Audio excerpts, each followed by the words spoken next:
Hey guys, this is AC Lockyer, and this is your 10-minute masterclass. Do these every now and then. I've kind of changed it from just for the heck of it right now for these particular items because they seem to go a little longer than what a just for the heck of it right now is really meant for. And I'm here in England, here for 2 weeks, staying with Darren and Teddy. And Darren and Teddy are the couple that we're partners with in Softwash Systems UK, and just great partners to have. So we come over about twice a year to spend time here in England, the UK, as well as in Western Europe with our in-network companies that are here. And we're here doing a trade show, the UK Cleaning Show, and we're getting ready to do a conference next week, which is the Entrepreneur Circle. And I'm working with several companies one-on-one right now. I've got one company that's coming into the United States that I'm working with on my Softwash CEO program. For those of you guys that know, I do have a program where I work with companies. I am not a coach. I am not a mentor. I don't do that. I don't really have the ability to do coaching programs. But for people that are at a higher level, trying to make higher level decisions and trying to move things along quickly, I do have my Softwash CEO program. And the Softwash CEO program is where I come in and you hire me basically as your CEO. And I don't do suggestive things like a coach or mentor would do. I come into the company and I tell you what to do. And you make the moves that I tell you to do. And if you don't make the moves that I tell you to do, then we end the relationship because it's not working out. I'm trying to get you to a place quickly. So I've been working with one company that's immigrating to the United States. They're Canadians, and they're immigrating in on an E2 visa.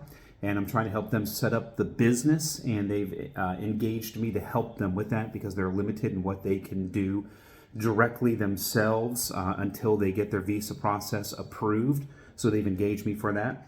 I've got another company where it's a couple partners getting together, and they're trying to take their two soft washing companies and put them together and take the weaknesses of one and the weaknesses of the other and cover them because of the strengths of the one and strengths of the other. And then I have another one that we're working with, completely restructuring their company and getting rid of debt and taking one bowl of goulash, which was three companies, and dividing it into three completely separate companies. And then, of course, I'm working with Darren and Teddy here with Softwash Systems UK and them opening up their new regional service center and dividing out their Purple Rhino soft washing company, contracting company, from the Softwash Systems UK and putting them in two different facilities. So I've got a lot on my plate right now. And one of the things that we're working with all four of these different scenarios is sales team development. And sales team development is huge, and it's something that over the years was one of my strengths. When you look at my company's Mallard Systems, you look at TerraClean, you look at some of the businesses that I organize pro staffs for, whether it be Solar Bat sunglasses or Bagley with the fishing lures, or any of the things that I did with the Redfish Tour and some of that stuff. Picking great brand ambassadors, picking great sales teams, salespeople to work in those sales teams, managers to run those sales teams. It can be a feat of nature. It can be a struggle. It's difficult to do, but you cannot scale a business without a sales team. Certainly, there are some scalable businesses out there that can be scaled without a sales team. If they're purely digital, online type of businesses, there are some exceptions to the rule. But especially in service businesses, home services businesses, anything where it's highly flesh oriented, you have a lot of people in the organization, and you're selling directly to people. You really have to build a sales organization and a sales team. And it's very difficult. One of the biggest stumbling blocks that I see entrepreneurs get into with service businesses is they build their system based on their own personal brawn and what they can do and what they can accomplish and what they can hold together or hold within their arms and be the puppet master and keep tabs on everything. And when you start to grow a business, certainly a business that exceeds $1 million or £1 million in revenues or €1 million in revenues, those three currencies are very close to each other, within about 15 cents of each other. When you're looking at businesses that size, You really have to develop a great management team, a great culture, a great sales team, and you have to start trusting people. But you got to get really good at hiring. And one of the problems that a lot of entrepreneurs and business owners have is one of the inherent, what would you say? Inherent genetics, codes, things that a lot of entrepreneurs are, is we're lazy. And it's the reason why we come up with new products and new systems and protocols and procedures and things like that, is we like to engineer work out of the equation. And sometimes that leads to great innovation. It leads to a lot of trend setting, a lot of category creation. It leads to a lot of wonderful things in business.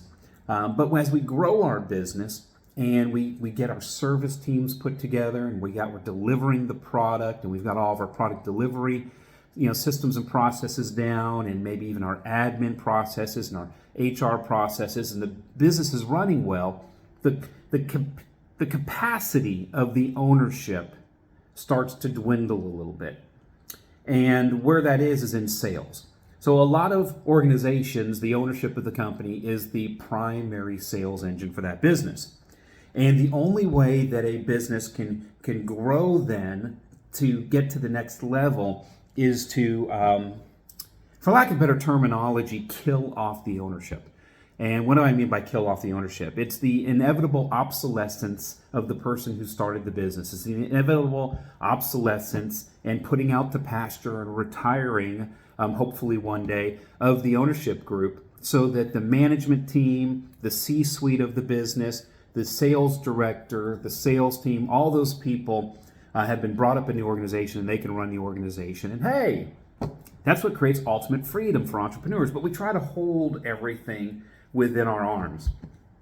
And so when it comes time to do sales team development and start hiring the people to put on a sales team, we get back into this where we're like super entrepreneurs. We've accomplished so much. We've built our business. We've built in all these systems, procedures, protocols. We've gotten to the point where we'll take risks and we'll jump out and make big moves and everything. Then it comes time for sales team development and we start just dipping our toe in the pool again. We start just wading into the pool.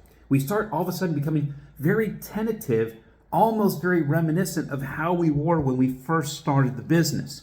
And we get all of a sudden, these wide-eyed, real powerful entrepreneurs become very conservative and bashful and tentative. And they hire a salesperson and they have a hard time relinquishing that sales responsibility. And they think that they have to spend a ton of time training that salesperson. And then they get one salesperson, and salesperson, 3 weeks go by, 4 weeks go by, 2 months go by, and they're not producing, they're not doing well. They're paying them a draw. They're paying them maybe a little bit of commission. And they haven't gamified their structure yet. They haven't dialed in what they're going to do for these salespeople, and they really procrastinate, and they don't build a great sales program. And they get into that same lurky-jerky, back and forth, kind of 2 steps forward, 3 steps back, 2 steps forward, 3 steps back in their business, like they were when they were infants in their business, when they were just little baby entrepreneurs. And they forget about making bold moves. They forget about hiring 4, 5, 6 salespeople at the same time. They got to the point where they'd hire technicians and put trucks on the road and expand their business because they could see the immediate results of those revenues. But now they're back into that scaredy pie little situation where they're afraid to make the big moves because now they're in uncharted territories. And salespeople, sometimes inherently are difficult to find, hard to train, and they're wild stallions, and they don't like managing them. But also, too, as entrepreneurs, remember I said we're lazy. And it comes time to go out and recruit these people and manage these people and coach these people and hold them accountable every day. And honestly, as entrepreneurs, we've gotten to the point where we're like, we did that with the service department. I just got this business to this point. You mean I have to go back into the trenches and hire people again and manage people again and keep them accountable and call them 2 or 3 times a day, multiplied by 3 or 4 or 5 salespeople. So now I'm making 10 to 15 calls a day and watching spreadsheets and coaching people and mentoring them and pulling them into my office and having conversations with them and firing the ones that aren't working out, the low man or woman on the totem pole, and bringing somebody else in and creating this rotating door. I just went through this, AC. I just finally got a year's worth of peace in my life. You mean I'm back to doing this again? Yeah, you are. You know, it's the reason why so many people in the home services industry just stay owner-operators, is because they have this fear and anxiety and they don't want to put in the work of hiring employees, a service team, lead techs, assistant techs, put trucks on the road, put in the protocols and procedures and training systems and everything else to do that. And the ones that do step up to that next level, which is that $750,000 plateau, heading up towards $1 million, trying to break that $1 million mark. You will not break the $1 million mark if you don't put together a sales team. And you're going to have to stop. You're going to have to come off your little entrepreneurial vacation where you get to go on vacations anytime you want and take off early every day, and every weekend's a 3-day weekend for a period of time, probably for 6 hard months to 12 hard months. You're going to have to dig back into your business to create that sales team so you can go to the next level, which the next level then is that ground where you get from that past that $1 million to about the $1.5 million, and you get to about $5 million, which is really the next huge plateau. When you go from a 7-figure company to where you start doing 8-figure things and you start moving towards and start to break the $10 million mark. You won't do it without a sales organization. Okay, you will not get into that $1.5 million to $5 million range without a sales organization. And furthermore, you will not break 8 figures and go $10 million plus without putting together a C-suite or having a great organization that helps to run your company and takes your place, because you're really your biggest obstacle in your company. So what I'm encouraging you guys to do is stop being lazy. Okay, get rid of the self-limiting thoughts. You're back in the rut again as an entrepreneur. It's time to develop a sales team. It's time to get out there and hire people. You know that if you walked out your door and your goal was to hire one new salesperson by the end of the day, and you just went out there and went to shopping centers and went and visited, different social clubs and retirement centers, or golf clubs, and you hang some of those old-fashioned little ads on the wall where you pull off the tab on the bottom with your phone number, and you did some good old-fashioned grassroots marketing, you would hire a salesperson by the end of the day. You would. You absolutely would. You're like, yeah, AC, I get it. I'm just being lazy. If I needed to have a salesperson in my office by the end of the day, I could absolutely do it. I just don't want to. It's hard work. Do I have to go back there again?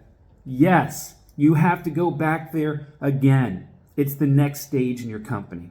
It's time to get bold. It's time to get energized. It's time to show your people in your organization that you still have what it takes. It's time to be a leader. It's time to show everybody in your organization that you can walk out the door, and you may not be selling jobs anymore. You're selling people. And for you to get where you need to go in your business, you need to learn how to recruit. And that's really the next step in your organization, to be a great, charismatic recruiter. All right? So that's where I'm seeing a lot of people hung up right now. They're $500,000 to $700,000, $800,000 companies, and their leaders are not great recruiters. It's time for you to start recruiting a sales team. Hold them accountable, be their coach, be their mentor, be their accountability mechanism, and get them out there selling for you so that you can break $1 million and head to what seems to be the promised land right now of having a $4 to $5 million a year home services business. All right, so there you go. That is your 14-minute and 10-second masterclass for today, guys, and I hope this blesses you. This is AC Lockyer. Go forth and prosper.